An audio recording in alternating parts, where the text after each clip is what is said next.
One advanced feature of Infiniverse is land ownership. Beyond owning penthouses, apartments, and storefronts, users may choose to purchase the plot of land the buildings are on. Land is sectioned into plots, or postcodes of irregular-shaped pieces that consist of either established blocks of buildings, undeveloped green land, lakes, or parks. The main benefit of owning a land plot, or multiple plots, is the revenue you can earn from properties sold within your land.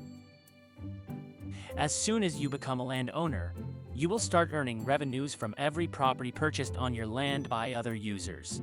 These properties include apartments, penthouses, and storefronts. Your gains will be in metacoins, and you will receive a notification each time a property on your land is purchased.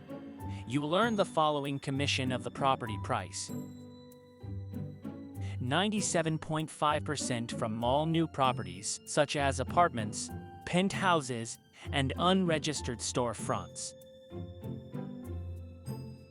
and 2.5% from peer-to-peer sales of existing apartments and penthouses. This also means that if you purchase a property on your land, you will immediately receive 97.5% of the spent metacoins back in the form of commission. The map room is used by plot owners to edit buildings and other items on their plots. The editing tool is only available for plot owners. However, the map room for an area is viewable by anyone. Simply click on the owner's icon at the bottom of your watch when you're standing on a plot of land. One of the easiest ways to get to your map room, when you're standing on a property that you own, you'll notice there's a profile picture for whoever the owner is. If it's you, you can click on that. It'll bring up the discovery menu, and if you're the owner, you can click edit, and it'll take you right into your map room.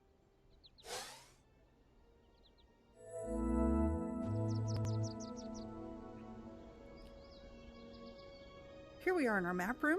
It takes just a minute to load up, so we'll give it just a second. There it comes. You'll see you have your profile on all the plots that you own, and you'll see the for sale sign on the ones that are available, and you'll see profiles for other people that own different plots. Let's jump down. Now let's take a look at what we have different here.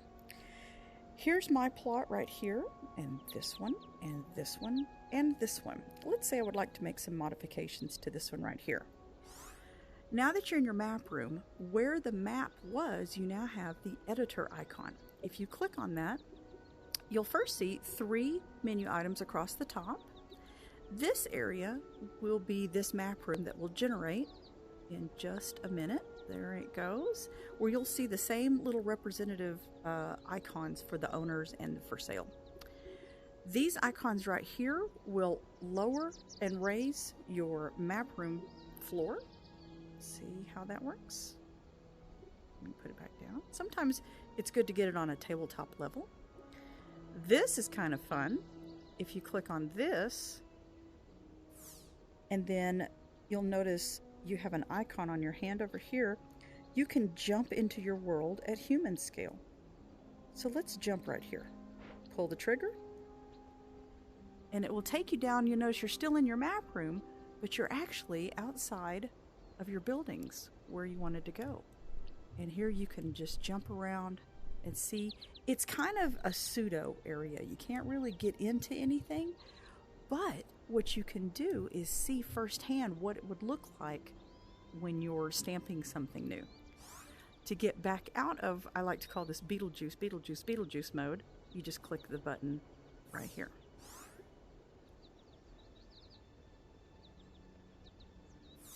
And that brings you back out. So now let's get to stamping. Let's talk about the different options here. The first icon here, plots.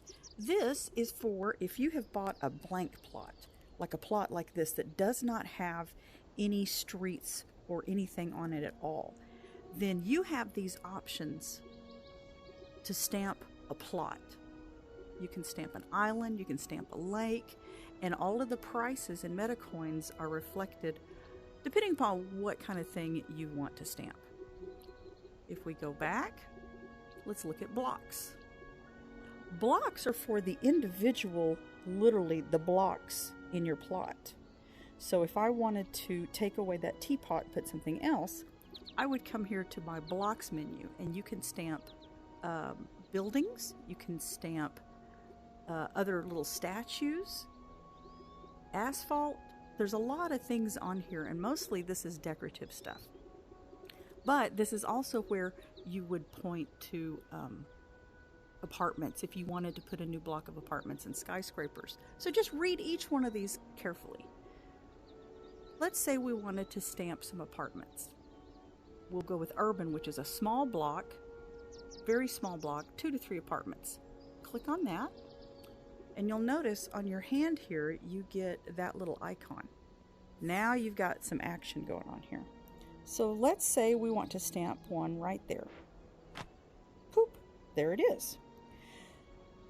You'll also notice that now your little icon here says modified. Let's click on that. This will now show you that you can either build your selection or you can reset it. If you click build, it'll give you a price breakdown of everything that you've added. And if you want to, you can click buy. Let's click cancel. And let's actually decide that's not what we want to do. Let's reset that. It confirms that you want to reset it. Click OK. And then on your right controller, just click the flat discovery menu button and that menu will go away. So let's try this again. Now you'll notice I can't stamp over an area that's already got buildings. In fact, apartment buildings can't be stamped over or altered at all because there's people living in there. But any place that doesn't have people living in it, you can absolutely stamp and change what you want to change. So we know how to do buildings. Let's look at something else. Let's do a pine forest. That's 1,000 MetaCoins. We click that. It will change that cookie into a pine forest. So you kind of get a miniature view of it.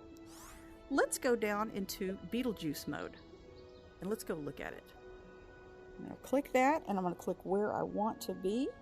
Let's put it right there. And here's my pine forest.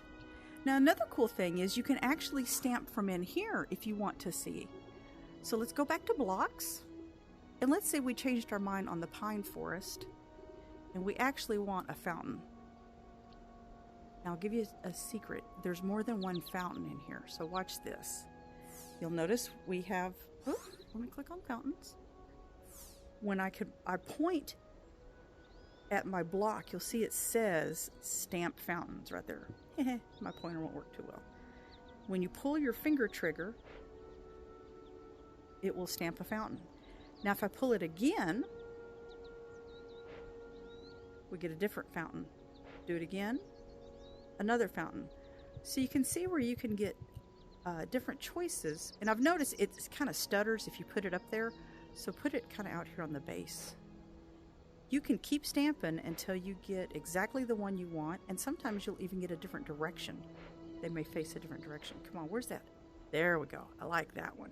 That's cool. Okay, let's go back out Beetlejuice mode. Oh, let me show you one other thing. Let's say I do want to put apartments here. The same thing goes with apartments, where if you keep stamping them, you'll get a different direction. If I want a 3-balcony apartment, I'll probably need to come out here a little bit, and I want it facing this way. So I'll keep stamping and stamping and stamping. Let's see what else we can do.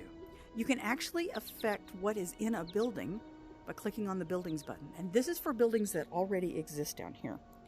So let's say I wanted to add a jetpack to that building right there.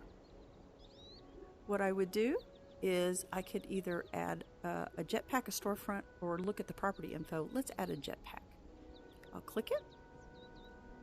And then I've got to click on the building and see how it tells me I'm about to add a jetpack.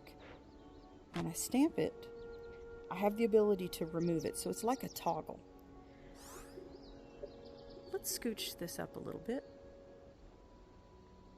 because I can't really see it. Now let's move in. See a little bitty version of it right there. So that's where the up and down is kind of handy. But maybe I don't want that. So let's toggle that back. You have to click back on the jetpack and then you can remove the utility. Just like that. You can also view a property info. You click that and then click on the building itself. You'll notice it says open property info. And this will bring up the apartment menu just like as if you were out on the street. And you can actually purchase apartments and everything from this right here. Kind of cool. Adding a storefront is just what it sounds like. You just grab the storefront button and you can add a storefront to any building you want. And if we go in and look at it a little bit closer, you'll notice now that store has a storefront. That is basically the overview of your map room. I hope you enjoy, and who knows, you may be inspired to go in and buy something next to you.